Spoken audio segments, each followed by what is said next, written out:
Mpendo wa mwana wa Mungu, Bwana Yesu Kristo asifiwe. Tumsifu Yesu Kristo.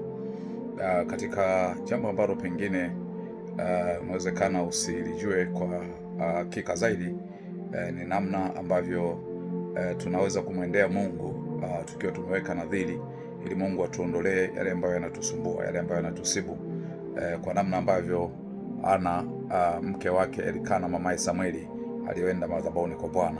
Ukisoma ile Samueli wa kwanza, ile sura ya kwanza, uanza ule mstari wa 10, maandiko yanasema huyo mwanamke alikuwa na uchungu rohoni mwake, akamwomba Bwana, akalia sana, akaweka nadhiri. Ule mstari wa 11 akasema, Bwana wa majeshi, ikiwa wewe utaliangalia teso la mjakazi wako na kunikumbuka, wala usisahau mimi mjakazi wako, wala usinisahau mimi mjakazi wako, na kunipa mjakazi wako mtoto mume, ndipo mimi nitakapompa Bwana huyo mtoto siku zote za maisha yake, wala wembe hautamfikiria kichwani mwake.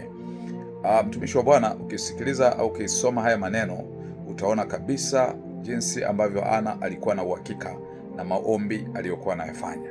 Alikuwa na uhakika na maombi aliyokuwa anafanya. Akasema kwamba kama Mungu akamwangalia kwenye teso lake. Kwa jambo la msingi kwanza la kujua kwamba kuna jambo ambalo unakabiliana nalo, ambalo kwanza utambue hilo jambo unakabiliana nalo. Lakini la pili, uwe unahakika kabisa kwamba hilo jambo kama alikuanza katika mwanzo wa safari ya maisha yako, lilikuja kuanzia katikati, amini kabisa kwamba hilo jambo Mungu kama ameliruhusu au kama adui ameamua kulitengeneza kwenye maisha yako, uwe na hakika kabisa kwamba Mungu ataliondoa, alitaenda na wewe mpaka mwisho wa safari ya maisha yako. Lakini jambo la tatu ni kuweka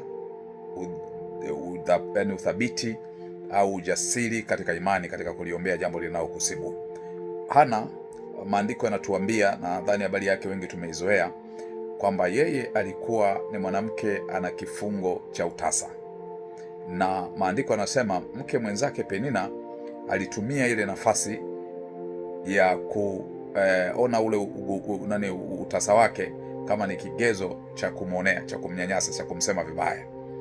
Ukiangalia ule mstari wa 4, maandiko yanasema hata siku ile ilipofika, Elikana alikuwa anatoa dhabihu kumpa mkewe Penina sehemu, anampa na watoto wake waume kwa wake sehemu zao, lakini Ana humpa sehemu mara mbili, na maana alimpenda Ana ingawa Bwana alikuwa amemfunga tumbo. Kwa hiyo palikuwa na upendo pale, ingawa kulikuwa na tatizo.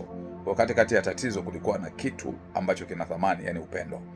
Lakini mstari ule wa 6 anasema, ila mwenzake humchokoza sana hata kumsikitisha, kwa sababu Bwana alikuwa amemfunga tumbo. Kwa hiyo Penina alikuwa anashughulika sana na ile eneo ambalo Ana alikuwa linamuumiza, na hilo eneo lilikuwa linamuumiza sio kwamba Ana alikuwa amejisababishia yeye mwenyewe, lakini lilitoka kwa Mungu. Kwa hiyo Penina akatumia kile kama kigezo cha kuendelea kumchokoza, sio kidogo. Biblia inasema sana. Na ule mstari wa 7 anasema, tena mumeo akafanya hivyo mwaka kwa mwaka, hapo yule mwanamke alipokwenda nyumbani kwa Bwana, ndivyo yule alivyomchokoza. Basi kwa hiyo yeye akalia asile chakula. Kwa kadiri alivyokuwa anapambana kutoka kwenye kile kifungo, ndivyo maneno ya kuchokozwa au maneno ya kuumizwa yalivyokuwa nakuja. Lakini jambo la kujifunza hapa kwa Ana ni kwamba usiache kufanya maombi, kwa sababu kuna maneno yanapita katikati ya maombi ya kukatisha tamaa au kurudisha nyuma. Usiache kutafuta uso wa Mungu kwa sababu unaona umechelewa kupokea kile ulichokuwa unakiomba.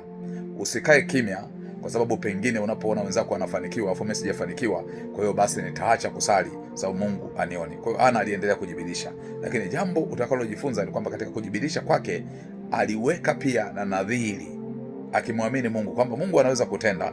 Na hapa kuna maneno aliyoyasema kwamba ukinipa mimi mjakazi wako mtoto wa kiume, mtoto mume. Kwa hiyo akaweka kabisa ndani ya moyo wake kile anachokitaka, na akasema huyo mtoto atakipatikana, mimi nitamleta mbele za Mungu, na awe mbele za Mungu siku zote za maisha yake. Mtumishi wa Mungu, unapomwambia Mungu kitu kama Ana alichokisema, uwe na hakika kabisa kwamba Mungu sio mwanadamu hata aseme uongo, atayatimiza. Na siku zile Ana alipokuwa anasali sana kule Shilo, na ndipo Eli akamuuliza kama Ana alikuwa amelewa.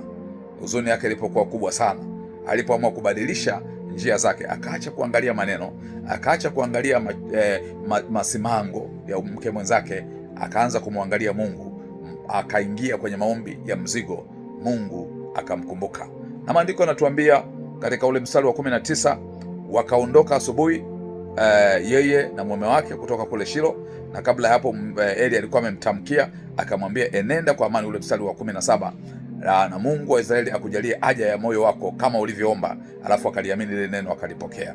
Unajua mtumishi wa Mungu anaweza kukutamkia neno la baraka, neno la uponyaji, neno la kufunguliwa, lipokee kama lilivyo, usianze kuuliza maswali. Kwa hiyo naye akatembea katika lile neno, na Biblia inasema wakaenda nyumbani yeye na mume wake, alafu Elikana akamjua mkewe Ana, na Bwana akamkumbuka.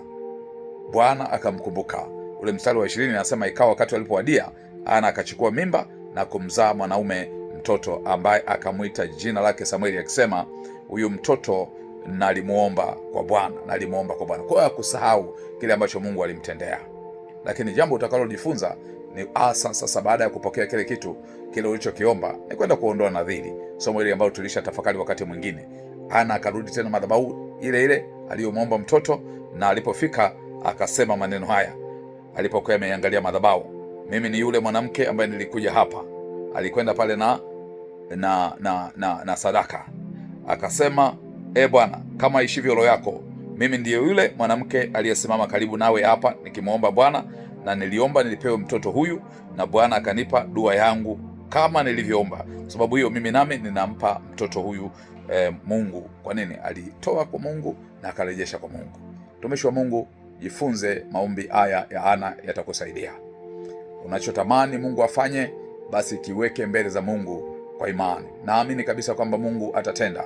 Inawezekana uoni dalili zozote kwamba Mungu anatenda, sio kwa maana hiyo ya kibinadamu kwamba Mungu afanye jambo lolote kwenye ulimwengu usioonekana. Kwenye ulimwengu usioonekana kuna jambo kubwa Mungu analifanya, na ataenda kukufungua kwenye hicho kifungo chako, atakuponya magonjwa yako, lakini atakuokoa uhai wako na kaburi, atakulegeza katika kila jambo ambalo pengine limekuzuia kwenda mbele. Lakini pia Mungu anasema atatubariki kwa baraka za rohoni.